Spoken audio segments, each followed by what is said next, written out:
오늘은 결혼을 준비하는 예비부부들이 한 번쯤은 겪었을 수도 있는 황당한 갑질 사례를 이야기해보려고 합니다. 제목 그대로 마치 엿장수 마음대로 운영되는 결혼업체들의 갑질 행태를 파헤쳐보겠습니다. 최근 웨딩사진 촬영 업체가 사진 보정 업체를 법무법인을 통해 경고한 일이 있었는데요. 우리가 찍은 사진을 임의로 보정하지 말라는 내용이었습니다. 그런데 이게 과연 정당한 주장일까요? 내가 돈 주고 찍은 내 사진을 보정하는데 도대체 뭐가 문제일까요? 오늘은 이 사례를 중심으로 웨딩업계의 각종 갑질을 이야기해보겠습니다. 웨딩사진 보정 논란. 먼저 이 사건을 간단히 정리해보겠습니다. 한 예비부부가 웨딩사진 촬영 후 보정을 더 하고 싶어 사설보정 업체에 의뢰했습니다. 그런데 촬영업체 측에서 이를 문제 삼으며 법무법인을 통해 보정업체에 경고장을 보냈다고 합니다. 우리가 촬영한 사진은 우리 작품이다. 마음대로 수정하면 저작권 위반이다. 이게 촬영업체의 주장입니다. 반면 예비부부들은 어이없단 반응이었습니다. 내가 돈 주고 찍은 내 사진을 내 마음대로 보정하면 안 된다는 게 말이 돼? 특히 사설 보정 업체들은 촬영 업체보다 가격이 훨씬 저렴하다는 점에서 많은 예비부부들이 이용하고 있었는데요. 촬영 업체 입장에서는 수익이 줄어드는 것이 못마땅했을 가능성이 큽니다.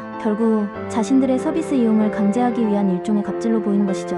웨딩업계 갑질 사례. 사실 이 같은 갑질은 웨딩업계 전반에서 흔히 볼 수 있습니다. 몇 가지 대표적인 사례를 짚어보겠습니다. 웨딩홀 계약의 함정. 결혼식장을 계약할 때 보면 기본 패키지가 엄청 저렴해 보이죠? 하지만 막상 계약 후에는 온갖 추가 비용이 붙습니다. 장식 비용, 식사 최소 보장 인원 제한, 심지어 마이크 사용료까지 청구하는 경우도 있습니다. 드레스샵의 강제 옵션. 드레스 투어를 다녀본 예비 신부들은 아실 겁니다. 웨딩 패키지를 통해 드레스샵을 예약했는데 가보니 마음에 드는 드레스는 추가 비용을 내야 합니다. 기본 드레스는 누가 봐도 촌스럽거나 손상된 드레스고 예쁜 드레스는 몇백만 원의 추가 비용을 요구하는 거죠. 메이크업샵의 갑질. 신부님, 신랑님 메이크업은 추가하셔야 해요. 웨딩 촬영이나 본식 당일 신부 메이크업만 포함된 경우가 많고 신랑 메이크업은 추가 요금이 붙습니다. 심지어 메이크업 받으러 가는 동행인도 추가 비용을 내야 하는 경우가 있습니다. 스튜디오 촬영 패키지의 함정. 기본 패키지에 포함된 사진 보정은 몇천 뿐이고 나머지 사진 보정을 원하면 추가 요금을 내야 합니다. 원본을 받는 것도 추가 요금이 붙으며 일부 업체는 원본 제공 자체를 거부하기도 합니다.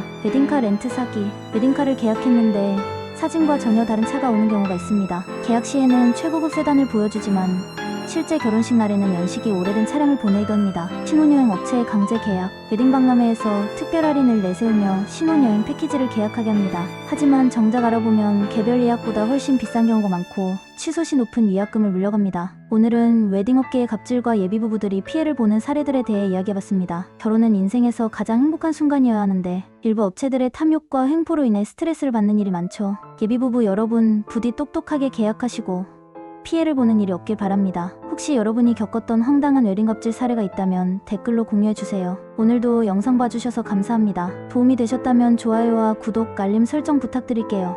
다음 영상에서 만나요.